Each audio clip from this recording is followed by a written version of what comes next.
Praise the Lord.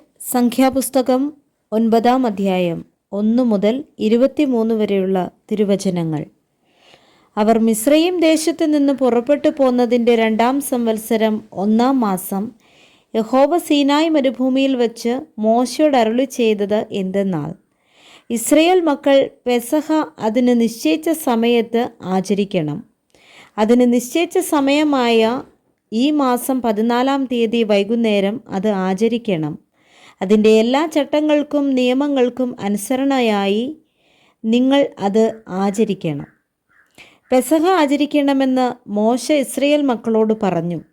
അങ്ങനെ അവർ 1-ാം മാസം 14-ാം തീയതി സന്ധ്യാസമയത്ത് സീനായ് മരുഭൂമിയിൽ വെച്ച് പെസഹ ആചരിച്ചു. യഹോവ മോശയോട് കൽപ്പിച്ചതുപോലെ ഇസ്രയേൽ മക്കൾ ചെയ്തു.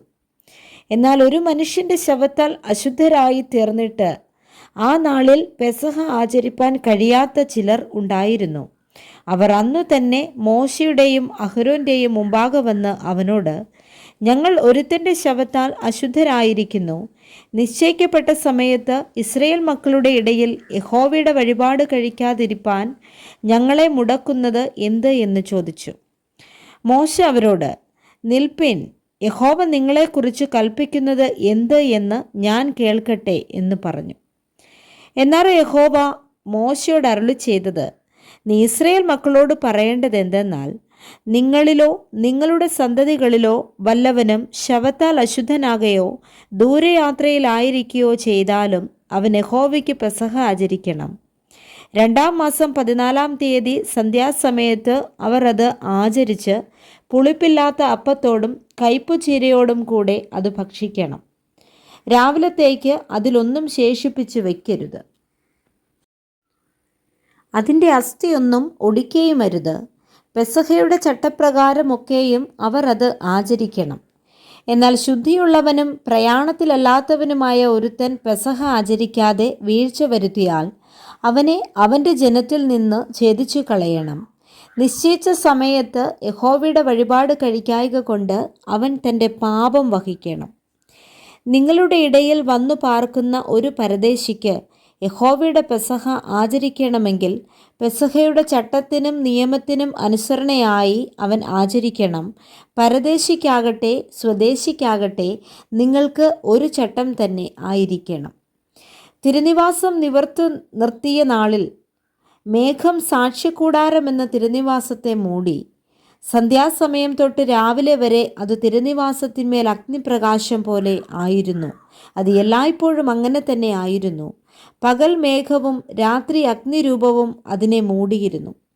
മേഘം കൂടാരത്തിന്മേൽ നിന്ന് പൊങ്ങുമ്പോൾ ഇസ്രയേൽ മക്കൾ യാത്ര പുറപ്പെടും. മേഘം നിൽക്കുന്നിടത്ത് അവർ പാളയമിറങ്ങും. യഹോവയുടെ കൽപ്പന പോലെ ഇസ്രയേൽ മക്കൾ യാത്ര പുറപ്പെടുകയും യഹോവയുടെ കൽപ്പന പോലെ പാളയമിറങ്ങുകയും ചെയ്തു. മേഘം തിരുനിവാസത്തിന്മേൽ നിൽക്കുമ്പോഴൊക്കെയും അവർ പാളയമടിച്ചു താമസിക്കും. മേഘം തിരുനിവാസത്തിന്മേൽ ഏറെ നാൾ ഇരുന്നുവെങ്കിൽ ഇസ്രയേൽ മക്കൾ യാത്ര പുറപ്പെടാതെ യഹോവയുടെ ആജ്ഞ കാത്തുകൊണ്ടിരിക്കും. ചിലപ്പോൾ മേഘം തിരുനിവാസത്തിന്മേൽ കുറേ നാളിരിക്കും. അപ്പോൾ അവർ യഹോവയുടെ കൽപ്പന പോലെ പാളയമിറങ്ങിയിരിക്കും. പിന്നെ യഹോവയുടെ കൽപ്പന പോലെ യാത്ര പുറപ്പെടും. ചിലപ്പോൾ മേഘം സന്ധ്യ മുതൽ ഉഷസ്സു വരെ ഇരിക്കും. ഉഷക്കാലത്ത് മേഘം പൊങ്ങിയെങ്കിൽ അവർ യാത്ര പുറപ്പെടും. ചിലപ്പോൾ രാവും പകലും ഇരിക്കും.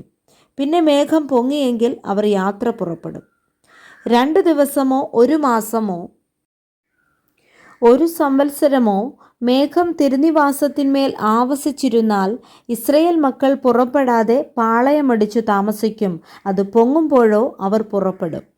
യഹോവയുടെ കൽപ്പന പോലെ അവർ പാളയമിറങ്ങുകയും യഹോവയുടെ കൽപ്പന പോലെ യാത്ര പുറപ്പെടുകയും ചെയ്യും.